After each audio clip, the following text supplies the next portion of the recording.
bonjour à tous et bienvenue dans ce ZCL de retour donc au studio de Jarry. Ça y est, nous avons donc quitté Marie-Galante après vraiment 4 beaux jours de festivités. On reviendra sur ce festival avec justement Martine qui sera avec nous avec sa chronique CSM.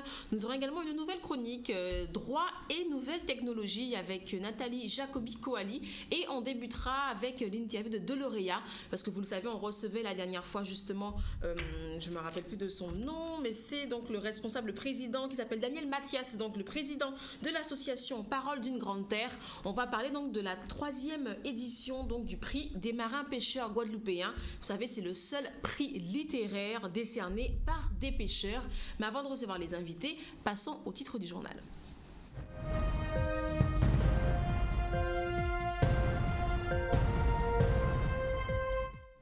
Asseoir ses actions sur des organisations professionnelles artisanales fortes et efficaces et pour une chambre des métiers, une nécessité. Et bien aujourd'hui est né le premier syndicat des fossoyeurs de Guadeloupe. Ce sont donc 15 professionnels de l'illumination et de l'exhumation de Guadeloupe qui se sont rencontrés et donc ont convenu de se fédérer. Et ce samedi, les Guadeloupéens iront voter pour les élections législatives à l'approche de ce premier tour. Savez-vous concrètement à quoi sert un député? Vous répondez aux questions de ce micro-trottoir. Et enfin, monsieur le maire Élie Qualifieur de la ville de Saint-Claude ainsi que les responsables du chantier étaient sur place pour examiner le chantier des travaux de la plateforme pour le prochain transfert de l'école maternelle Rose Nelson. Voilà donc pour le titre de ce 7 juin 2017. Ça y est, je vous le disais, le ZCL est de retour dans les studios de Jarry avec toute l'équipe et de retour avec les chroniqueuses également. Mais on va démarrer, avant qu'on fasse le point sur ce festival Terre de Blues, on va démarrer avec nos 2 invités. Alors en l'occurrence aujourd'hui j'ai 2 lauréats. Alors on va commencer avec Martin Buisse. Bonjour. Merci d'être là. Et à vos côtés également un des lauréats, c'est Bast.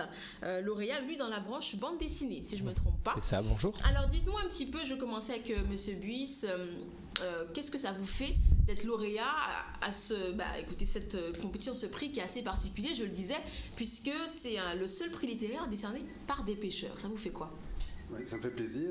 Je dois vous avouer que j'étais un peu surpris au départ, depuis ma petite Belgique, que le livre soit honoré par un jury de marins-pêcheurs guadeloupéens. Ça paraissait peut-être même un petit peu saugrenu, mais en même temps, cet honneur est pour moi très grand.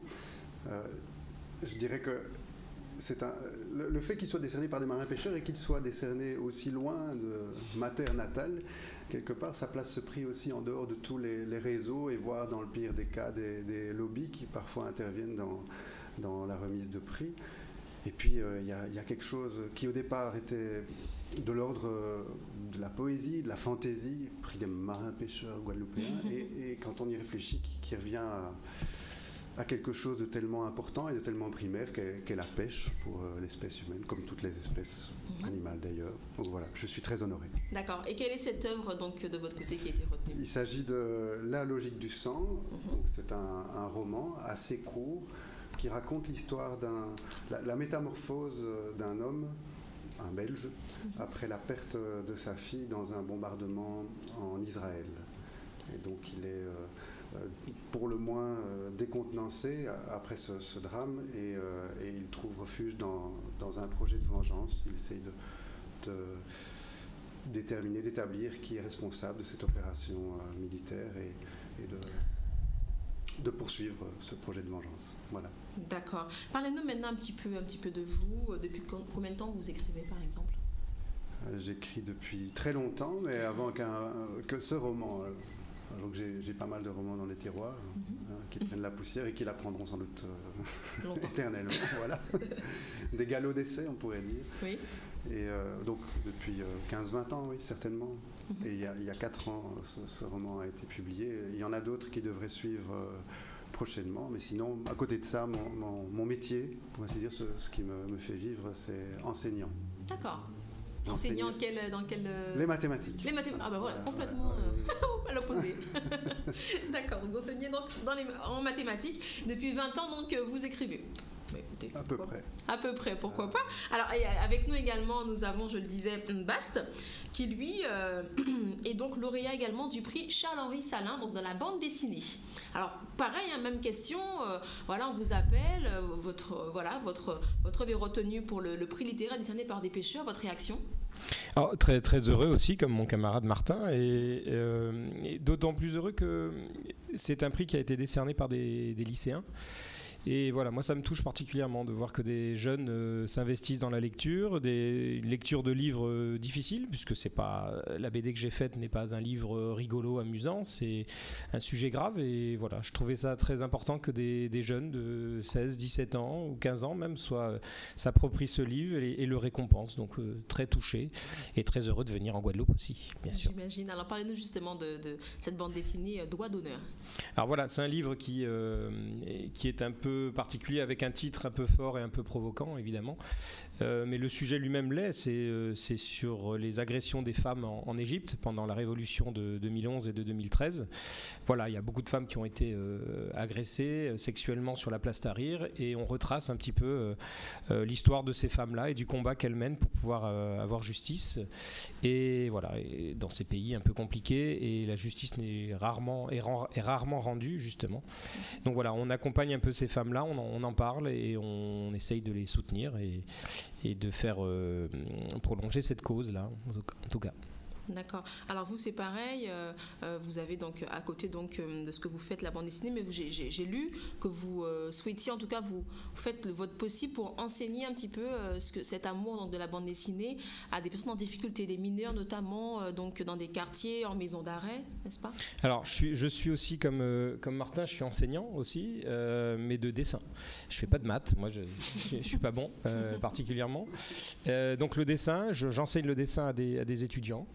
Et j'ai donné aussi effectivement des cours et des ateliers en maison d'arrêt avec des mineurs. Donc là aussi, ils avaient 16 ans, 17 ans, et j'essayais de leur, pas forcément leur apprendre le dessin, mais au moins de passer un moment avec eux pour essayer de parler autre chose que leur histoire qui est compliquée, à travers un dessin. Et voilà, c'était plus un prétexte à parler, à communiquer avec eux, à rêver, à s'émouvoir, à rire.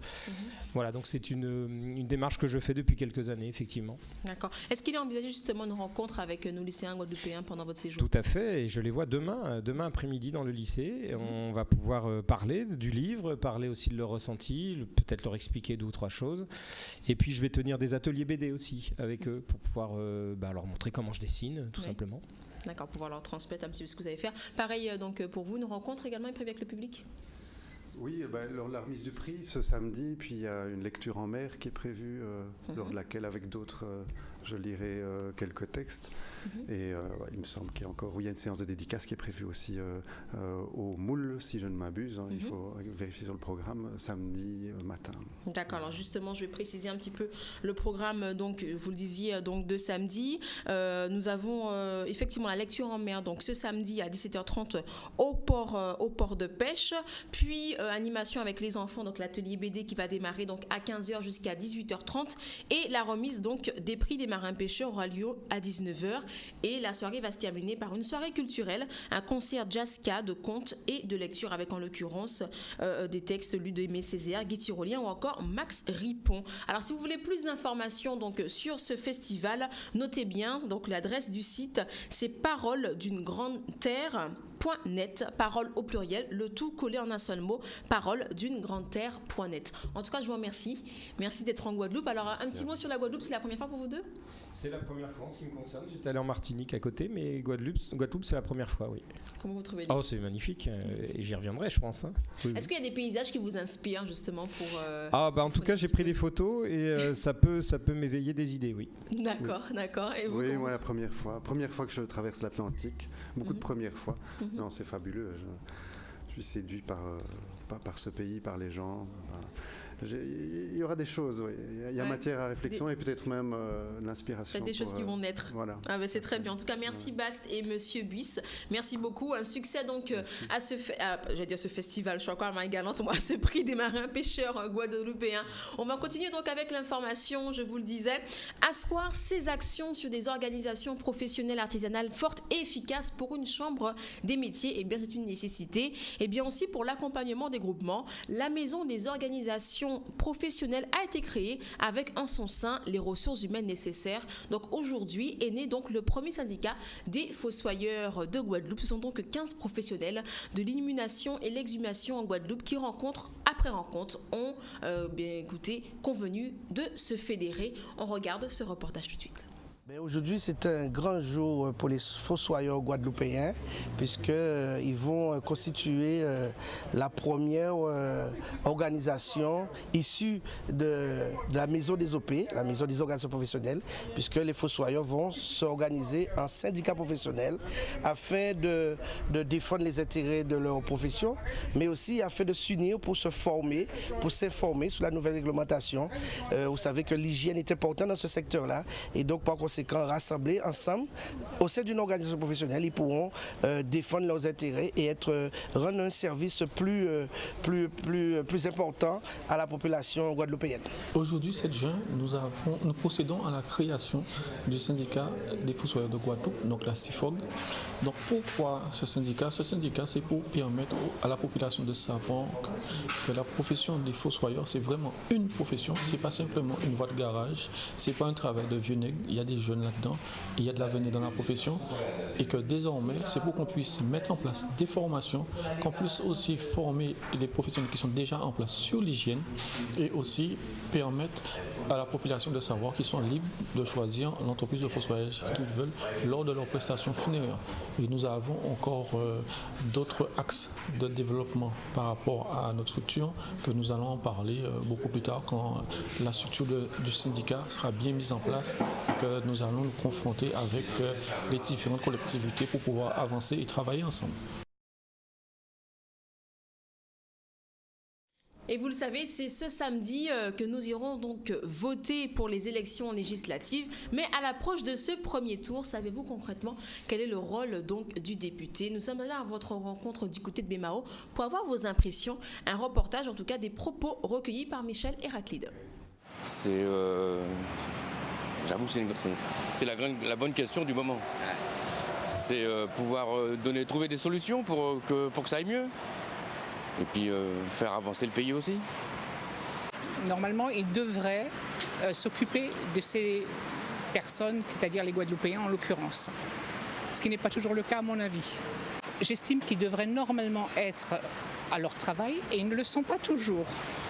Je suis direct, vous voulez le savoir, donc voilà. S'il fait son travail régulièrement et correctement, il a droit à un salaire correct. S'il ne le fait pas, il n'a pas droit à son salaire. C'est-à-dire que si moi je ne vais pas à mon travail, je ne touche pas mon salaire. Ça devrait être en l'occurrence pareil pour eux. De voter les lois, c'est sa grande mission, pour moi c'est sa grande mission de voter les lois. Mais ce que j'aurais aimé, c'est qu'il vote les lois qui soient plutôt favorables à la population plutôt qu'elle soit favorable au gouvernement. Voilà, c'est clair et net. Le message que je voudrais faire passer, c'est que nos hommes politiques soient plus à l'écoute de leur population, de leur souffrance, parce qu'il il suffit pas de se contenter de dire je vais travailler pour les jeunes, pour les vieux, pour le chômage, et quand ils sont élus, après ils nous oublient. Et on est là encore normalement pour 6 ans, 5 ans, d'accord? Ben oui, le rôle de député, c'est pour nous défendre quand il part à l'Assemblée et voter des lois. Mais je me suis dit, j'aurais bien aimé savoir leur salaire. Mais je n'ai pas su dans le reportage. Alors, je ne sais pas si vous pourriez m'éclairer sur ce point. 13 000 € par mois? Ah, c'est beaucoup, hein, je trouve. C'est vraiment beaucoup. Hein. Il y a des gens qui n'ont pas. Et 13 000 € pour un député, il y a des gens qui meurent de faim, qui sont dans la rue. 82 ou 83, quelque chose comme ça. Mais C'est clair que ça fait beaucoup. Hein. C'est la première fois que j'en vois autant. Hein. C'est vraiment la première fois. Et ce que je trouve un petit peu anormal, c'est que ce sont nos députés, mais parfois ils partent même pas à l'Assemblée voter les lois. Alors bon, je trouve ça un petit peu bizarre, hein, mais bon. Ben, député là, il y a dans la circonscription, avec regarder quelqu'un pas qu'il y a dans le pays là. Hein. Et puis il faut y porter voir un peuple là, malheureux qui ne peut pas aller au Parlement. Il faut y porter voir la pio. Mais bon, malheureusement, c'est pas toujours ça qu'a fait. Hein. Bon, il y a qu'à porter mon évail, hein, mais il a arrêté toujours en l'eau à faire. Ouais, donc c'est ça moi j'ai dit quoi. D'une manière, moi-même en gens, moi, sont député. Alors, votez pour moi. Parce qu'on a l'idée en moi, c'est faire peuple là. Peuple ilien là, que nous y est là, prendre conscience. Pour nous vivants iliens, pour nous essayer de planter un maximum de bitins quand même.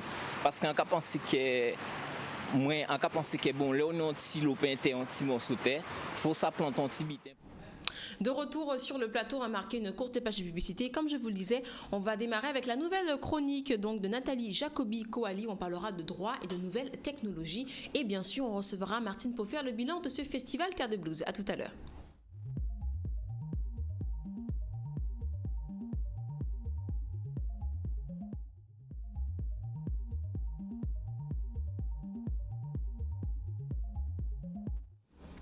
Voilà, de retour dans ce ZCL et je vous le disais, on va recevoir Nathalie Jacobi-Coali avec sa nouvelle chronique, donc les droits et les nouvelles technologies. Un petit peu plus tard, nous aurons avec nous Jean-Paul Kiko qui va nous parler du Festigé et je vous le disais, Martine Fazer sera là également avec la chronique CSM où là, on va se focaliser sur le Terre de Blues qui s'est donc terminé et plutôt bien terminé. Donc lundi dernier, nous y étions également pour vous. Alors sans plus tarder, on va faire connaissance avec Nathalie Jacobi-Coali qui est une nouvelle chroniqueuse dans ce ZCL et qui va nous parler du droit et des nouvelles technologies. Oui.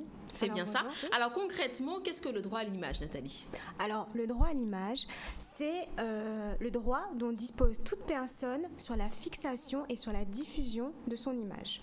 À savoir que c'est le droit exclusif dont dispose une personne, à savoir qu'on ne peut pas diffuser son image sans son autorisation. Donc cependant, le droit n'a pas prévu un texte spécifique pour protéger ce droit à l'image. Donc il faudra se référer à l'article 9 du Code civil qui prévoit la protection de la vie privée et l'article 8 de la Convention européenne des droits de l'homme qui prévoit également la protection de la vie privée.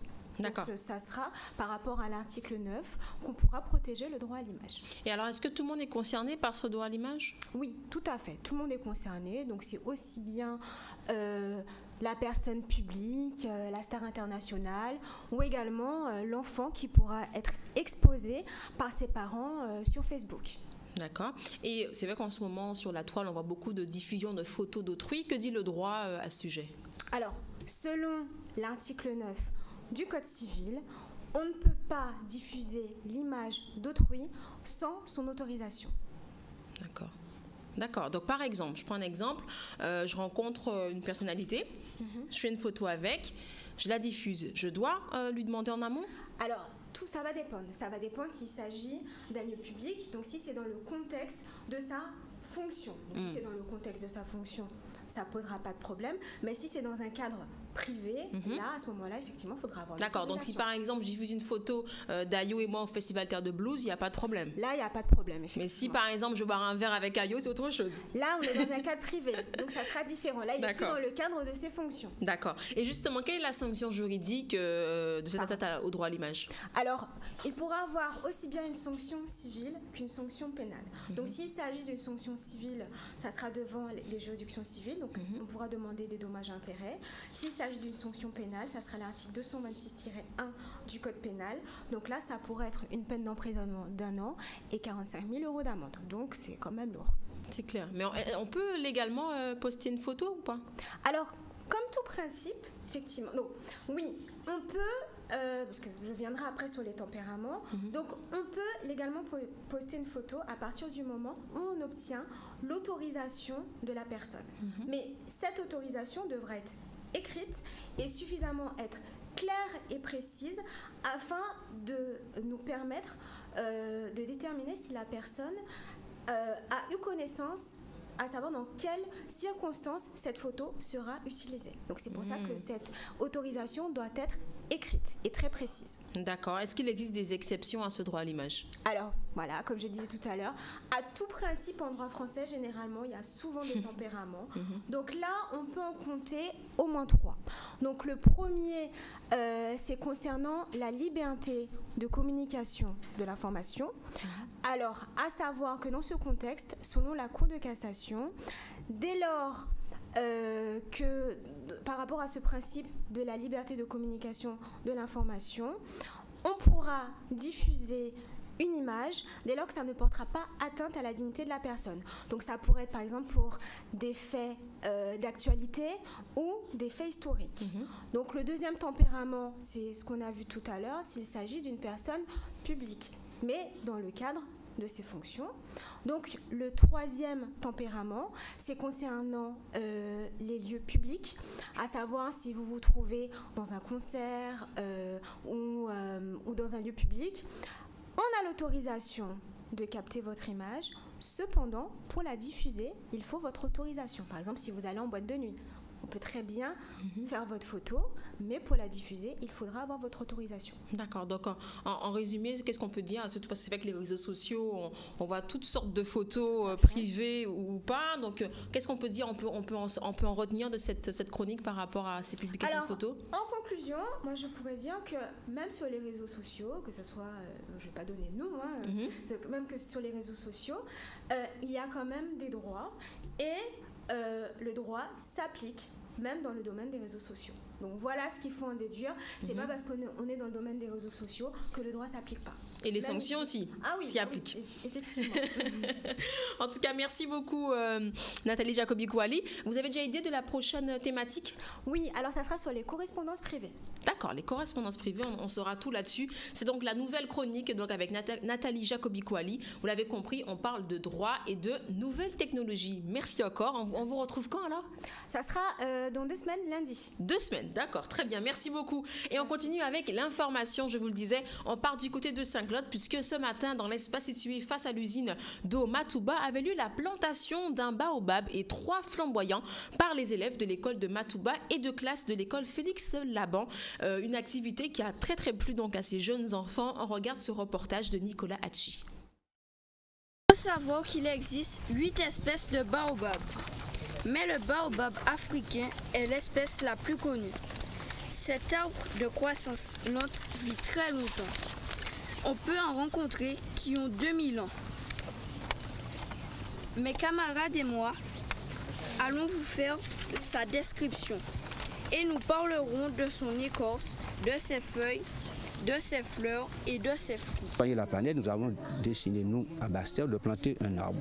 Et un arbre, pour marquer bien ce défi, on a choisi un arbre majestueux et rare en Guadeloupe, mais vraiment symbolique. Et cet arbre qu'on plante là, juste derrière moi, s'appelle le baobab. Pourquoi ce lieu? Parce qu'il est symbolique, il est tout près de la stèle de Delgrès et très prochainement nous verrons se dresser le mémorial de Delgrès. Donc ce lieu, c'est la continuité, si vous voulez, planter cet arbre, le baobab, qui va représenter, lorsqu'il va s'élever dans le ciel, il va guider quelque part le chemin qu'a fait Delgrès et ses compagnons. Le baobab, c'est un arbre qui est grand et majestueux.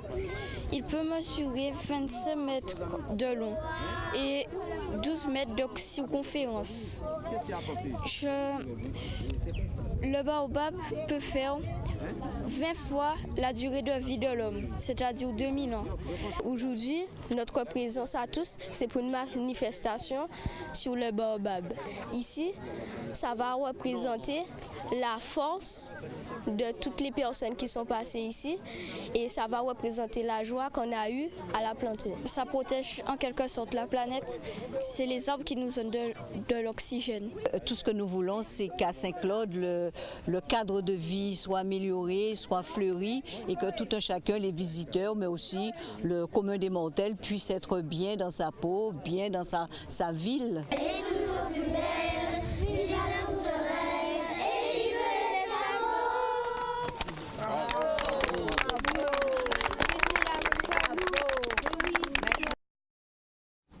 restons toujours dans la ville de Saint-Claude avec justement le maire, monsieur Élie Califère, donc, et les responsables du chantier qui étaient sur place pour examiner le chantier des travaux de la plateforme pour le prochain transfert de l'école maternelle Rose Nelson. On fait le point avec ce reportage au montage de Céline Rodriguez. C'est un chantier qui démarre, effectivement. C'est pour placer justement des mobil-hommes pour accueillir les enfants de Rose Nelson. Parce que le bâtiment, l'école de Rose Nelson doit être démoli pour des raisons de sécurité et d'accessibilité que nous allons construire à neuf. Alors en attendant, avec le concours de la région, que nous remercions d'ailleurs, nous avons ces 2500 m² de terrain pour installer 5 ou 6 mobil-hommes. Bien sûr, il y aura une cour, il y aura des toilettes, il y aura tout ce qu'il faut pour une école. Et il faut compter pendant une période scolaire. Ce sont quand même des travaux qui nous coûtent, je disais, 600 000 euros. On fait de notre mieux pour que ce soit terminé d'ici le mois de novembre. Si c'est terminé pour le mois de novembre, on pourra dire pour les fêtes de la Toussaint, les enfants pourront entrer directement ici et faire leur entrée après la Toussaint, ici, sous cet emplacement. Les parents même ont déjà vu le plan de la nouvelle école de Rose Nelson. Il y a eu plusieurs réunions avec eux et ils ont même apporté certaines idées. Quand nous faisons les choses bien. Et nous consultons d'abord les parents, nous faisons toujours cela. Et c'est pourquoi que ce projet a été accepté par tous. Donc aujourd'hui, nous avons signé les marchés avec l'ensemble des entreprises. Donc nous sommes à la 3e réunion de chantier. Donc on a commencé le terrassement au VRD.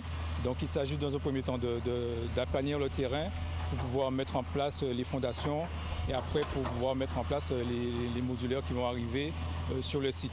Donc en termes de construction, nous avons 3 salles de classe, un dortoir, un réfectoire où les enfants pourront manger le midi et la partie administration qui servera à la gestion de l'école. Actuellement sur l'école, nous avons lancé le marché de démolition. Donc nous allons lancer le DCE pour pouvoir procéder à la démolition de l'école Rose Nelson. En parallèle, nous travaillons sur le DCE pour pouvoir lancer la consultation des entreprises au mois de septembre. Donc c'est-à-dire qu'à la rentrée prochaine, nous serons sur l'école en construction. Achat des mobil-hommes, par la suite, justement, nous prévoyons d'utiliser ce mobil-homme. Pour l'instant, je ne peux pas vous le dire. Maintenant, vous ne faites pas. On sait gérer tout ce qui est les biens communaux. Et l'école de Nelson sera reconstruite à neuf. D'accord. Un projet déjà... Ah oui, avec accessibilité et tout ce qui s'ensuit, comme on a l'habitude de le faire. Comme je disais, nous sommes la première commune à avoir mis nos écoles aux normes sismiques et en accessibilité. De retour donc sur le plateau, je vous le disais, avec mon dernier invité qui est donc Jean-Paul Kikou qui va nous parler du Festigé, ce festival des jeux et de jouets traditionnels caribéens qui existe depuis combien d'années aujourd'hui ? Maintenant c'est la 6e édition, donc depuis 2011 on a commencé et maintenant voilà en 2017 c'est la 6e édition. D'accord. Alors concrètement, qu'est-ce qu'on y retrouve ? J'ai vu déjà que, attention, le parrainage, quand même, c'est Benzo, le parrain de cette nouvelle édition. Donc vous êtes l'association Guajeka, c'est ça ? C'est ça, c'est bien ça, Guajeka. Effectivement, on existe depuis maintenant 2005, depuis 12 ans maintenant. Et c'est vrai que l'idée, c'est de valoriser donc, le patrimoine des jeux traditionnels. Et donc chaque année, on organise le Festigé. C'est plus Festigé, avant c'était Festigé, maintenant c'est Festigé. Et effectivement, c'est un festival caribéen de jeux traditionnels dans la mesure où à chaque fois, on essaye quand même de faire venir aussi nos copains de la Dominique ou Haïti ou la Martinique. Donc cette année, on aura une délégation de la Dominique qui sera présente. Et donc voilà, l'idée c'est qu'on valorise les jeux traditionnels. Et il y a cette année, on aura plusieurs branches dans le festival. Déjà les jouets miades, c'est un nouveau concept qu'on a mis en place. Et les jouets miades, ça consiste en fait, c'est un relais de jeux traditionnels sur une piste d'athlétisme. Donc les enfants, pendant les journées du jeudi et du vendredi, vont pouvoir faire des relais avec des jeux traditionnels. Donc les relais de trottinette, de kabois, d'ikaipaka, etc. sur 100 mètres, sur une durée de 100 mètres. Et puis, donc voilà, 2 journées pour les scolaires. Le jeudi demain, jeudi et vendredi, donc le 8 et le 9. Et une journée pour le grand public, surtout le samedi 10. Dans l'après-midi, au stade des Abîmes. Donc voilà, tout au long de l'après-midi, il y aura donc des relais. Cette fois-ci sur 400 mètres. Donc chaque participant devra faire 40 mètres d'activité, 40 mètres de trottinette, 40 mètres de kabois, etc. Et pour justement faire une équipe de 10 personnes, 10 concurrents, qui vont toute l'après-midi pouvoir faire les activités. Et parallèlement à cela, on aura aussi des ateliers d'initiation, de démonstration avec différents intervenants, comme Monsieur Mixture, comme Benzo, bien sûr, qui sera le parrain cette année. D'ailleurs, il faut qu'on précise qu'on a souhaité qu'il soit le parrain parce que c'est quelqu'un qui a déjà beaucoup fait, au-delà des contes, au-delà de la musique. C'est quelqu'un qui s'est beaucoup investi également au niveau du patrimoine ludique, des jeux traditionnels. Et c'est pourquoi on a voulu le mettre à l'honneur et surtout qu'il contribue vraiment à la transmission de ce patrimoine-là avec nous. Donc c'est l'une des raisons justement où il sera présent, il va démontrer encore aux plus jeunes comment on s'amusait avant, quelles sont les valeurs que l'on retrouve dans les jeux et surtout ce que ça peut apporter à tout chacun au quotidien.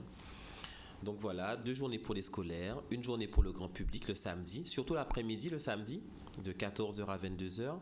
Et bien sûr, on aura aussi des artistes invités, notamment Ridla, qui sera animateur avec nous pendant l'après-midi, qui va animer. Et aussi donc Indestwaska, qui, au-delà de la partie artistique où ils vont nous présenter des chansons, ils vont aussi contribuer à des ateliers de chant et des ateliers de danse. Donc tous les publics qui seront présents, ils pourront aussi apprendre à danser, ils pourront aussi apprendre à chanter, ils pourront aussi apprendre le Groka lors du festival des jeux traditionnels. Parce que Guajeka, il ne faut pas oublier, on a la partie jeux traditionnels, mais on a aussi la partie K, d'où le K de Guajeka, justement pour toujours valoriser notre patrimoine musical également. D'accord. Alors, comment ça se passe pour l'Olympiade des jeux traditionnels? Il faut, j'imagine, s'inscrire bien en amont. Voilà, ce sont des équipes de 10. Alors, mais pour le samedi, en fait, le public pourra aussi s'inscrire sur place. D'accord? Donc, ce sont 10 joueurs, 10 participants. On essaie de se placer là où on est plus à l'aise, parce qu'il y a les courses de roues, il y a les courses en sac, il y a les cabois, il y a les trottinettes. Bref, il y a 10 jeux, 10 activités.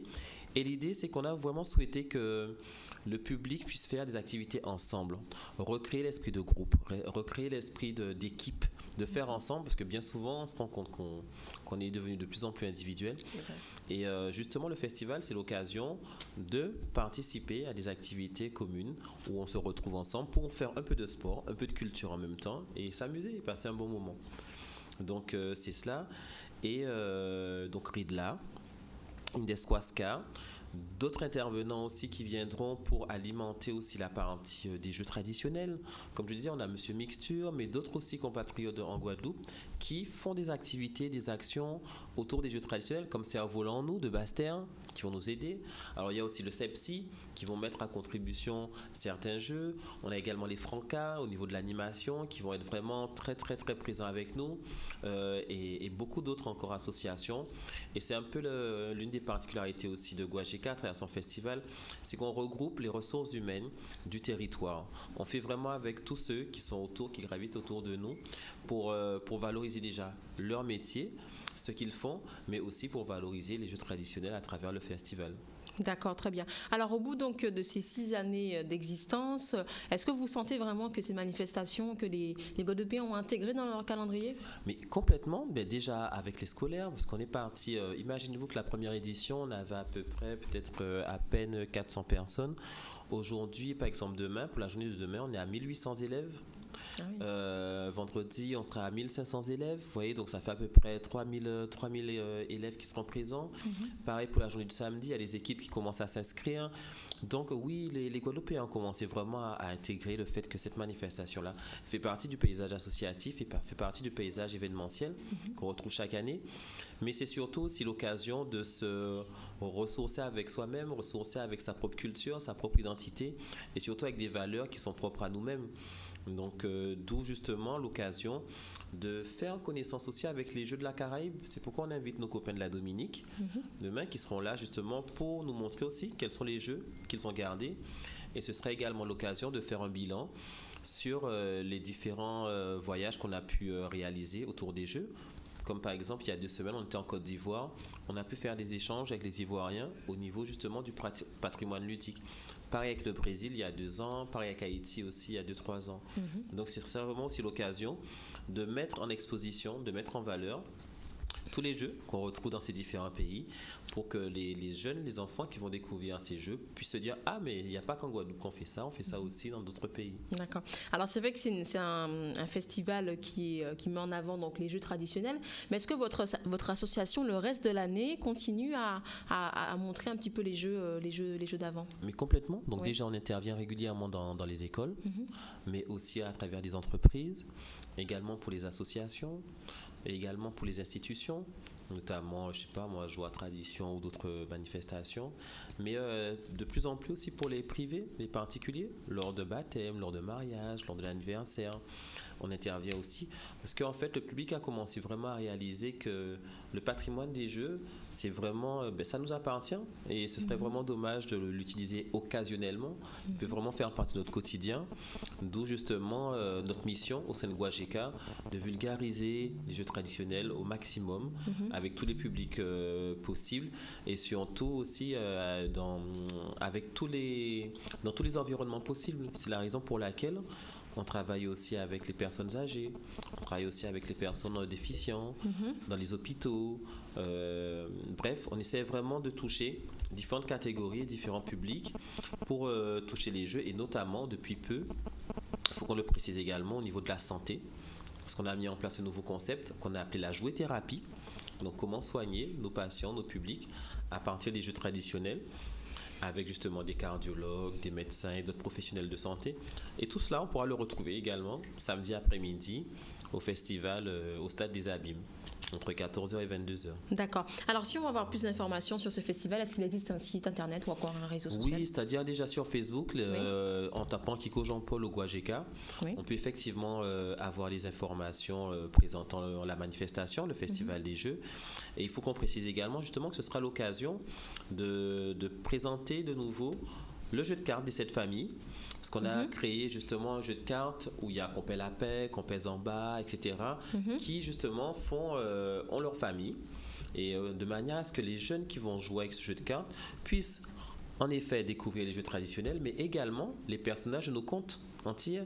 Donc de voir Compé Lapin qui joue au lance-pierre, de voir Compé Cochon qui fait une course en sac, de voir Compé Tic qui joue de la trottinette, ça permet aussi aux enfants de créer leur imaginaire avec des personnages qui leur rappellent leur environnement proche. Donc voilà, le festival sera aussi l'occasion de présenter le jeu de cartes et de présenter aussi notre livre, notre ouvrage. On a fait un ouvrage qui s'appelle Les jeux et jouets, un enjeu global pour la Guadeloupe. Ce sera l'occasion aussi de diffuser le livre et de permettre en fait à tout le monde de s'approprier le livre, le jeu de cartes et bien entendu tous les jeux traditionnels qui seront mis en vente pour la circonstance. D'accord. Alors dites-moi un petit peu plus sur ce fameux bouquin, avant qu'on parle même du jeu.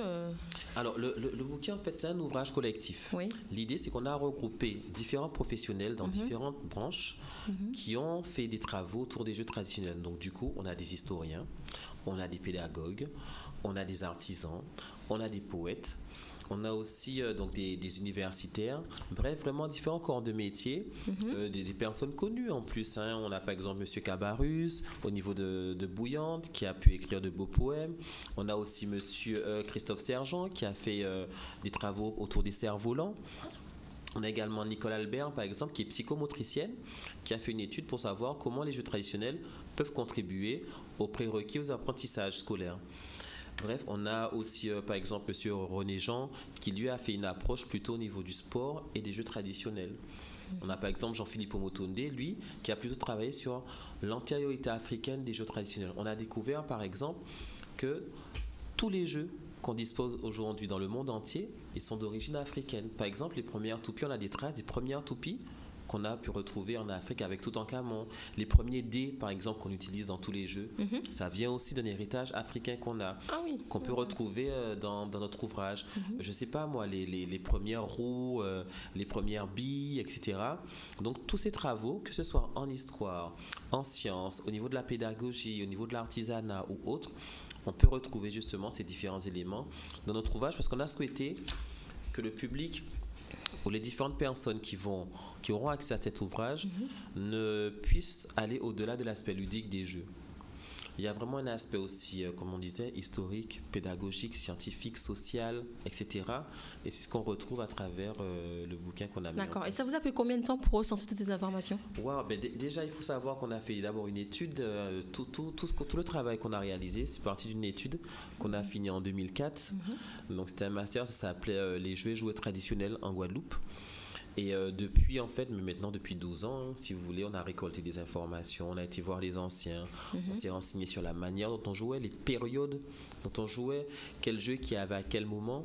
Et justement, ça nous a permis de tout recenser et de faire un premier ouvrage. Il y en aura bien d'autres par la suite. D'accord, donc c'est un premier tome, on va dire. C'est ça, c'est exactement ça. D'accord. Et donc, pour revenir à ce jeu des 7 familles, c'est pareil, qui s'est chargé de la conception de ce jeu? En fait, c'est nous. On a décidé, en fait, de permettre aux enfants d'avoir justement des outils qui puissent leur rappeler leur environnement proche. C'est la raison pour laquelle on trouve vraiment différents personnages et parfois c'est écrit en créole, en français. L'idée, c'est que l'enfant qui va jouer avec va tout de suite se reconnaître, se retrouver avec des personnages, des contes de chez nous. Donc, compère tigre, compère lapin, compère banza, compère cochon, compère cabrite. Bref, les personnages les plus populaires qu'on retrouve dans nos contes antillais et en même temps avec des postures différentes et surtout des actions qui sont aussi autour de l'humour pour que le jeu soit aussi attrayant avec un brin d'humour. Donc c'est un peu cela qu'on retrouve dans le jeu. Dans le jeu, et c'est vraiment pour tout le monde, les parents, les enfants. L'idée, c'est vraiment que les enfants puissent rejouer ensemble.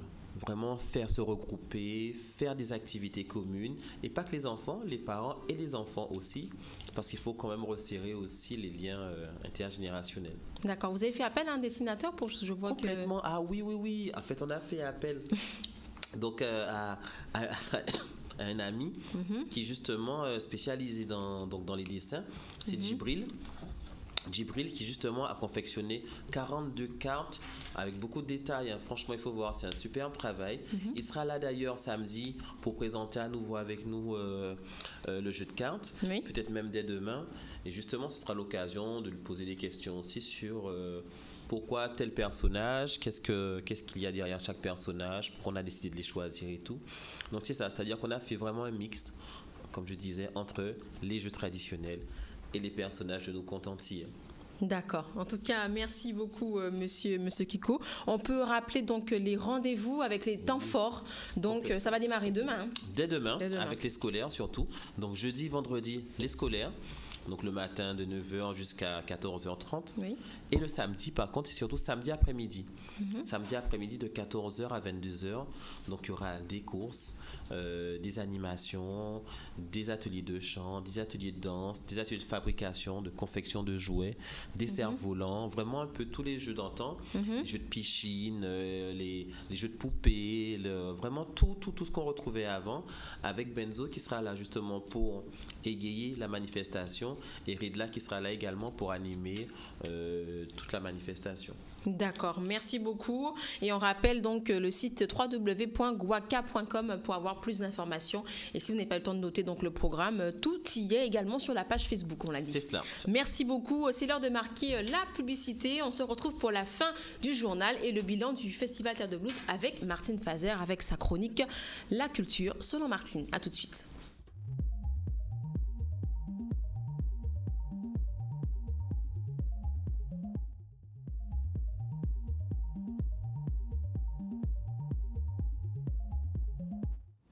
Retour et fin de la dernière partie de ce ZCL. On termine avec l'information. Et puis l'info, malheureusement, Martine Fazer ne pourra pas être avec nous cet après-midi. Mais elle sera donc là la semaine prochaine où elle ne fera donc sa chronique avec le bilan du Festival Terre de Blues. Elle s'excuse auprès de tout le monde. Elle sera là la semaine prochaine, c'est promis. On termine avec le séminaire Vie active des seniors. Partant du principe que tout individu a droit à une sexualité parmi les obstacles à l'usage de ce droit, qu'il s'agisse de l'hôpital, de la prison ou encore du milieu du secteur social, eh bien, il y a internement. Le CROIH se penche sur la question du séjour des personnes vivant par exemple en EHPAD ou en maison de retraite et celui donc de l'accomplissement de leur sexualité.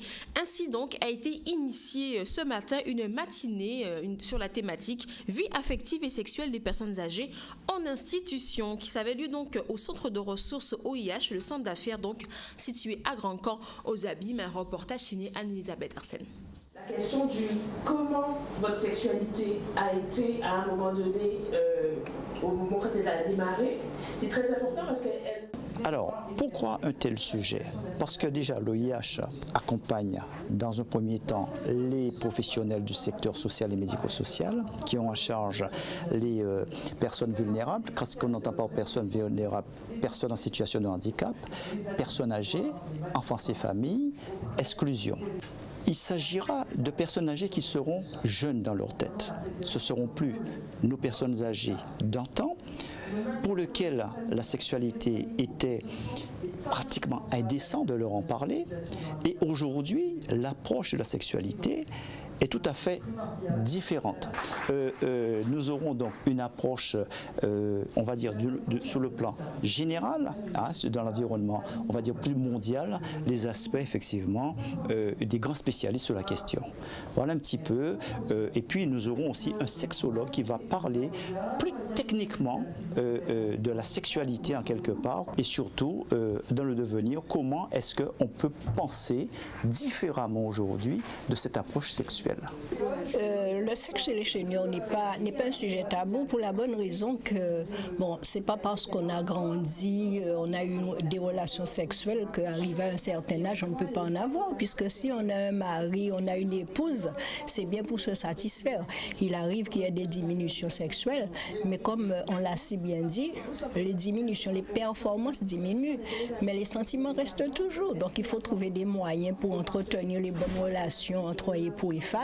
Et puis pourquoi pas une jeune femme qui a un certain âge peut avoir des désirs, pourquoi pas, puisque relation sexuelle, relation est dans le dictionnaire, sexuelle c'est dans le dictionnaire, donc de toute façon ça fait partie des choses de la vie. J'ai appris plein de choses, j'ai souri, j'ai ri, vous savez, il y a des questions qu'on se pose très souvent auxquelles on n'a pas de réponse. On ne peut pas forcer les réponses, on ne peut pas dire des choses qui ne sont pas vraies.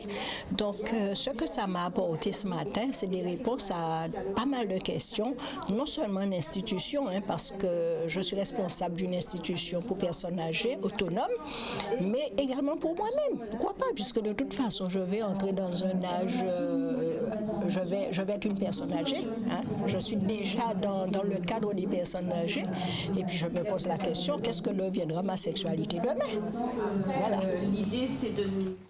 Mais voilà, c'est la fin. On vous remercie de nous avoir écoutés sur RHT Guadeloupe 89.8 et la 90.8. Et nous regardez également sur Internet, sur le zcl.tv. Écoutez, on revient demain dès 12h30 avec Danning Sonis qui sera de retour. Donc, soyez connectés toujours sur Canal 10 puisque le programme continue. Moi, je vous dis à demain et puis un bon appétit, vous êtes encore à table.